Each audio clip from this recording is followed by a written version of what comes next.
Good morning, everyone. Welcome to Weather Impact Live on this Sunday morning. I'm filling in for meteorologist Mike Prangley while he's taking a much-deserved vacation and spending time with family. And so on this Sunday, we're going to talk about a lot of the same old, the heat. But we also have a chance for storms later on today. Higher chance of rain today compared to yesterday.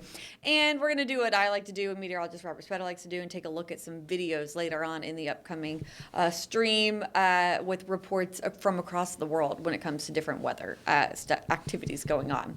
But we're going to start here at 11 a.m. That's as of this recording. I know some of you watch later, but at 11 a.m. we have just officially entered that weather impact alert. It was scheduled from 11 a.m. until 8 p.m. tonight. So we're now in that weather impact alert. There's a look out across the first coast. It looks beautiful. Blue skies for most of us, but we are really baking under that sunshine. So already at 11 a.m. we are in the 90s. A lot of us are. And of course, it feels hotter than that. Our temperatures are hotter right now than they were this time yesterday by 6 degrees at NAS Jax, around 4 to 5 degrees for a lot of us. So it's already hotter than yesterday. Here's a look at our feels like temperatures. Already feeling like 110 degrees right now in Folkston. That is wild. 105 for a feels like temperature in Palatka, 107 in Brunswick, 108 for St. Simons and Keystone Heights. So yes, it is toasty out there. And of course, we're only going to heat up from here. So high temperatures today will be climbing to around 96 degrees. So over the next couple of hours, we're going to be in those middle 90s, especially 2, 3, 4 o'clock, 5 o'clock. And then later on, you can see those rain chances come back a bit. So later into the afternoon hours and then even into this evening, particularly, I think actually we have a higher chance in the evening. So here's a look at our radar, a bigger, wider picture of radar. And you can see there's activity moving in from the Gulf, but across the first coast, we are dry right now. Oh, I do want to show you this. Here's a look at our highs all across the first coast. Depending on where you are and where you live, we have those temperatures sitting in the middle 90s, even the upper 90s for highs for some of you, like Waycross, like Folkston, like Brunswick. I should also point out, because I can see myself on screen right now, I know I'm wearing a jacket, and that's weird. It is freezing in this newsroom. I promise you, it is so cold. I was having trouble typing. My fingers were starting to freeze. So that's why I'm wearing a jacket while talking about 96 degrees for a feels like temperature.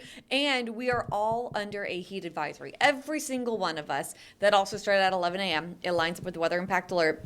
It goes until 8 p.m. It feels like temperatures from 108 to 112 degrees. So as mentioned, it really does line up with our weather impact alert. Those heat index values reaching up to around 112. I know that we know the drill by now. We have to stay hydrated. We have to take our breaks in the AC and the shade. And if you're heading out to the beach here soon, a lot of you will likely go swimming, but we do have a moderate risk of rip currents. So please be careful with that. Our surf about 1 to 2 feet, so it'll look a little bit better to get in, but we still do have some rips out there. UV index of 10. Okay, so what about rain chances? Well, around 2 o'clock, we might see just a few little showers bubbling up, 2:30, maybe a thunderstorm, 3 o'clock. But notice that it's nothing too widespread. And then as we head later into the afternoon and evening, maybe a little bit more rain, especially across southeast Georgia.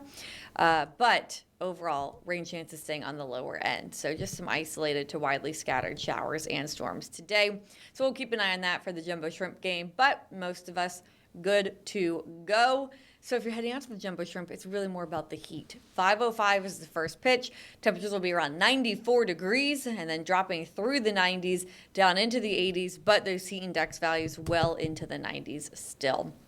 Then tomorrow morning, we're starting off hot and muggy again. Here, let me back this up. Let's look at like 6:30, 7 a.m.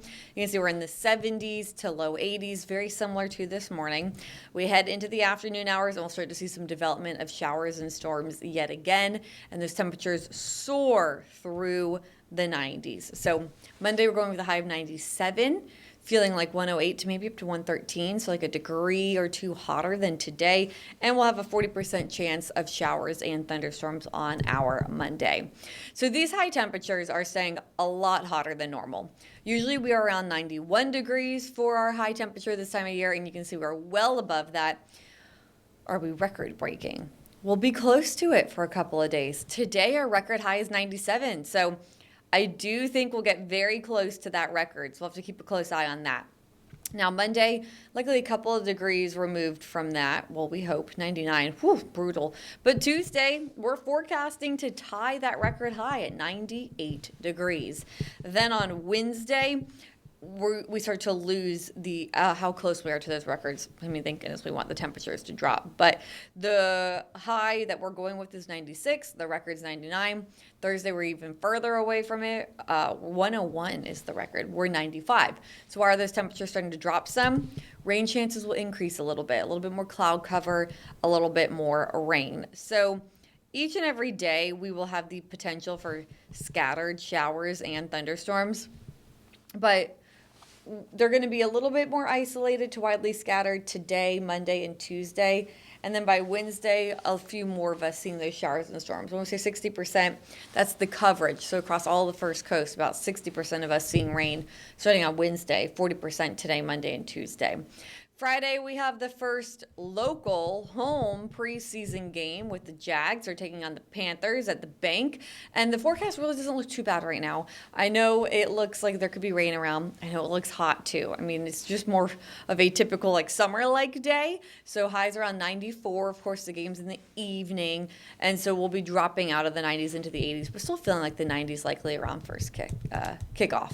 And then 60% chance of rain, so some scattered showers and storms around.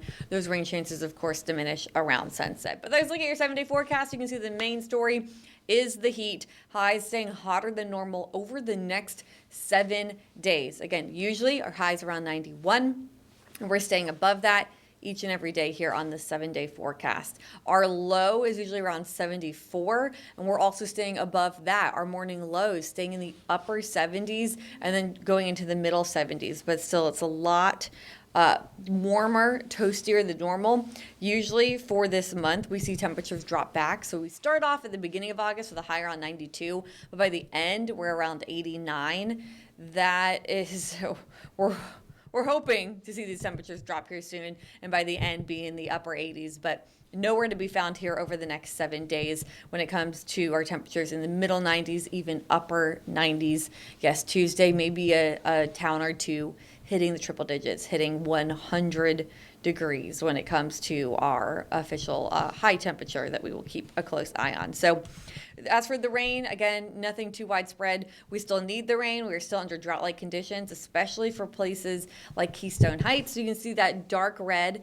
That is an extreme drought. We still have areas in our viewing area that is under an extreme drought. They are under an extreme drought. Then the orange, that's a severe drought. That's all of Jacksonville. That's Fernandina Beach. That's down through Green Cove Springs and Palatka and over to Lake City. That's a severe drought.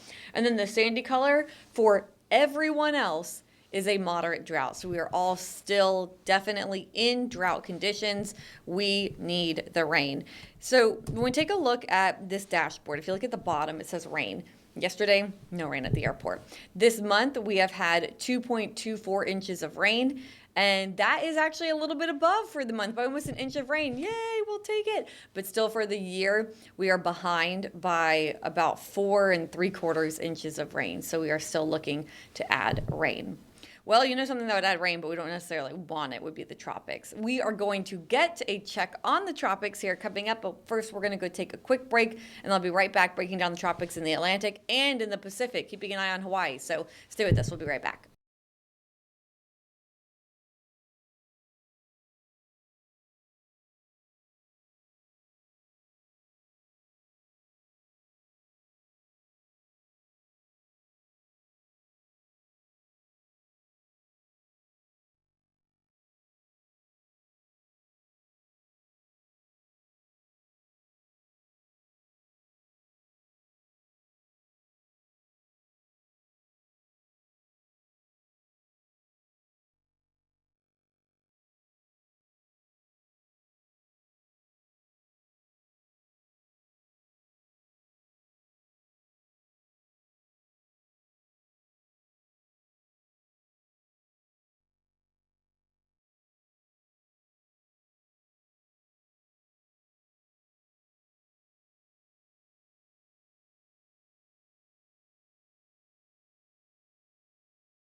All right, welcome back. Let's take a look at the tropics. I have good news for you out of the Atlantic. No tropical formation is expected in the next 7 days. Those two waves that we were tracking yesterday, dry air and wind shear, really snuffed those out. So nothing to track right now. So according to the National Hurricane Center, nothing expected over the next 7 days. Now, we will, of course, continue to keep an eye on any tropical waves moving off the coast of Africa. That's where a lot of them come from in August. And of course, we are now in the middle of August, which is when we really start to see this spike in hurricane and tropical storm activity.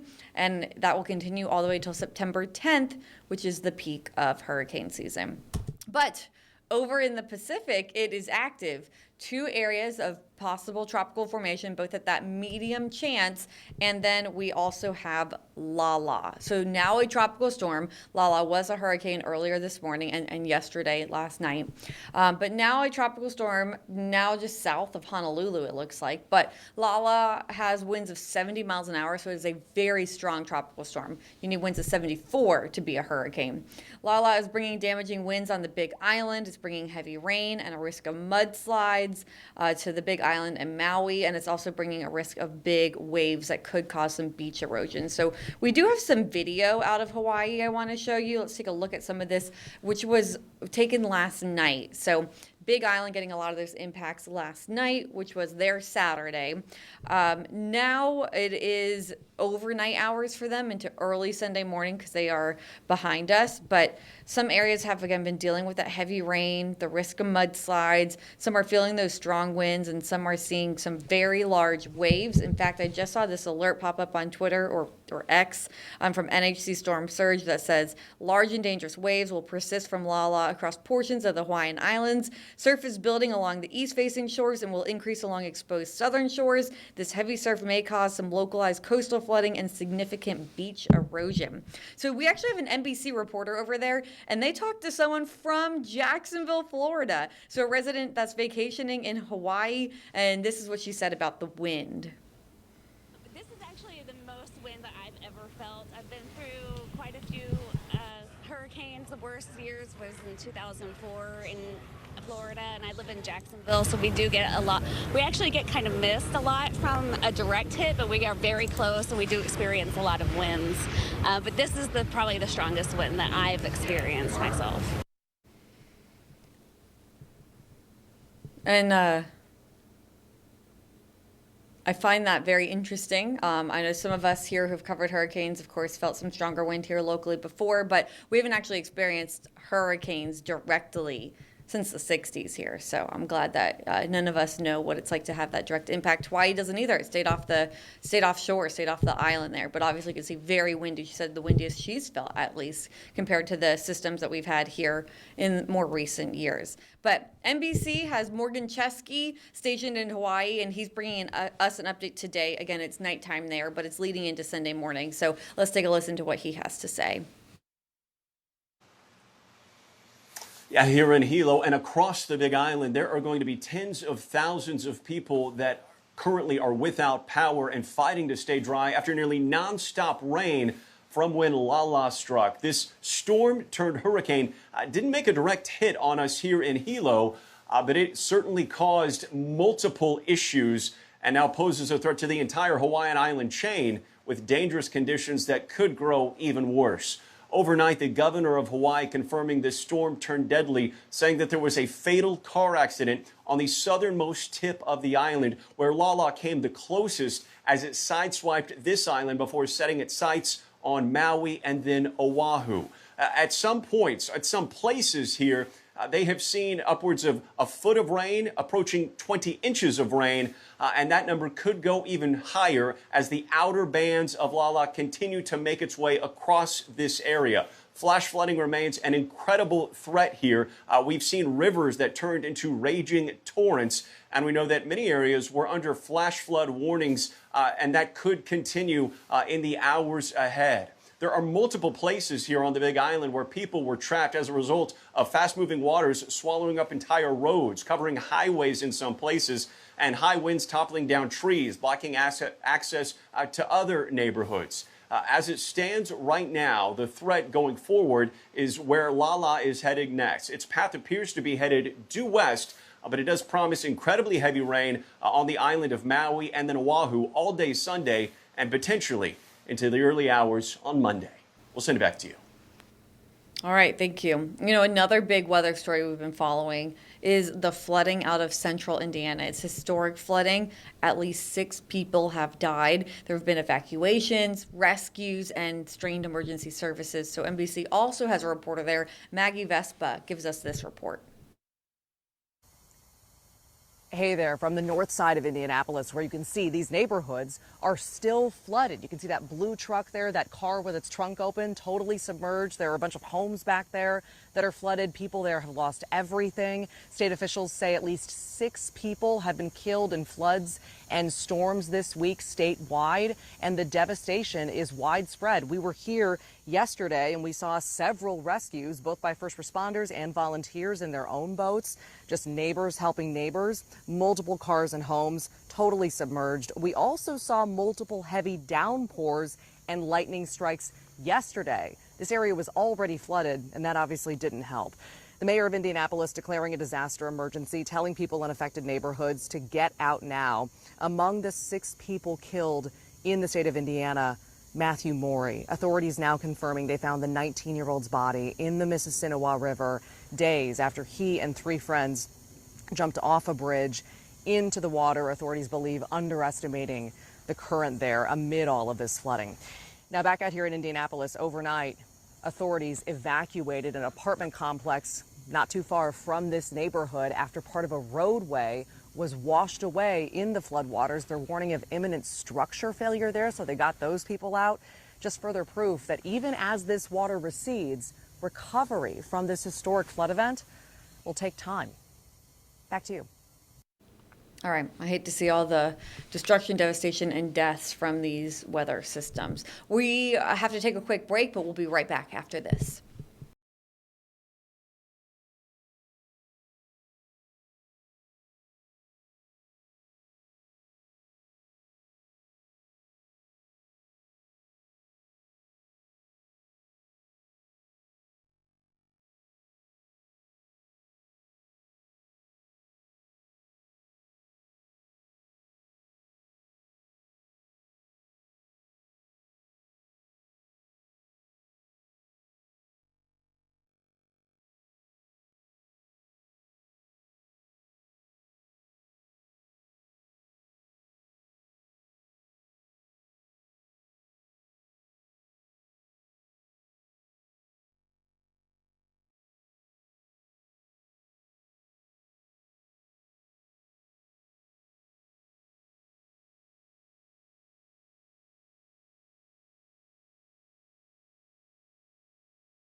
All right, welcome back. Well, San Diego is experiencing what you might call a stingray invasion. Warmer waters are drawing an unusual amount of these sea creatures near the beaches. The number of stings reported this year are on pace to be more than all of last year. KNSD's Dave Summers has our story. Even snorkeling, stingrays aren't easy to spot. They're fast and use the ocean floor as camouflage. When they feel threatened, look out. It's certainly more severe than a bee sting. It's more of a kind of lingering, burning pain. Researcher and PhD candidate at Scripps Institution of Oceanography, Zach Merson, studies behaviors of sharks and stingrays. San Diego lifeguards say they've treated more than 1,200 people for stingray stings so far this year. They treated 1,350 people all of last year. The species most attracted to California beaches is the round stingray. It's about 22 inches long, and it's the color of the sand that it hides in. Turns out it likes what we like, warm weather and warm, shallow water. The marine heat wave this past month has boosted ocean temperatures up to 80 degrees in some places. The combination of more rays and more beach visitors appears to be the painful reality. We always do the stingray shuffle. You got to shuffle your feet when you're getting in and out of the water, and just be cautious. Carrie Bliss hasn't had an encounter with a stingray, even though she's made regular beach visits her whole life. Bliss is particular, though, about the ocean view, you might say. I don't go in the water if you can't see the bottom, so if it's really murky, I'm not going in. Merson says the stingray shuffle, while effective, is not foolproof. When you step directly on top of a stingray, it thinks that you're something trying to eat it. And the only reaction it really has at that point is to use its barbs. Merson says submerging a sting in hot water, as hot as you can stand it, counteracts the venom and reduces the swelling almost immediately. He wouldn't say stay out of the water for now, but just know stingrays are sharing the space. And even with immediate treatment, there is still the risk of infection. So the stingray shuffle, as I said, you don't want to step on top of the stingray because that's when it's going to sting you. If you shuffle, it kind of helps push it along. If you accidentally kick it, it might just swim away. So, all right, we're going to end with something so cute. My favorite animal, our favorite dog, Corgis. This is not weather related, but this is how I wanted to end our show, on a happy note, because I am obsessed with Corgis. Look how cute they are. More than 100 of the fastest and cutest Corgis you've ever seen competed in the annual Corgi race in Lithuania on Saturday. A crowd of about 2,000 cheering spectators gathered to watch the eager participants from 8 different countries zoom down the track. Corgi owners waved toys, treats, and even a broom to coax their stubby-legged friends over the finish line and into their arms. Many of the competitors seem more interested in sniffing around than showing off their winning chops.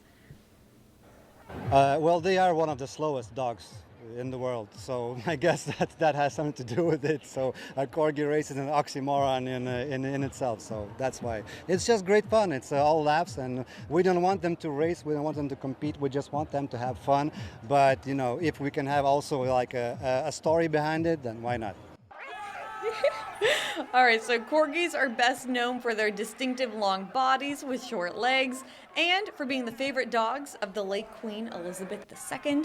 And my favorite dogs too. Yay. Oh my gosh, they're so cute. I could just look at that video all day. But I won't, because we are almost out of time. So I'm going to pull up our 7-day forecast yet again, and we'll wrap it up here. So we do have a weather impact alert in effect today. That started at 11 a.m. and it goes until 8 p.m. And it is for dangerous heat index values. Feels like temperatures up to around 112 degrees. So that's 108 to 112. We know the drill. We have to stay hydrated. We have to take our breaks in the AC and the shade. We are all under a heat advisory, which is the same thing. This feels like temperatures up to 112. Even right now, as we're approaching 11:30, not quite there yet, our temperatures are in the 90s for most of us, some of us in the 80s, but we are already feeling significantly hotter than that. It's already hotter than it was this time yesterday. We're already in the hundreds, and those temperatures will only continue to rise, and it feels like temperatures as well. So today, highs in the middle 90s, feeling like 108 to 112. Then tomorrow, it could even be a degree hotter than that. Those temperatures continuing to rise over the coming days to the point where we'll actually be near records as well. So notice that Tuesday, a high of 98 degrees, that would tie the record high, which is also 98 degrees. As for those rain chances, some scattered showers and thunderstorms around each and every day, but they'll be more isolated to widely scattered today, tomorrow, and Tuesday, and then a little bit more rain activity starting on Wednesday.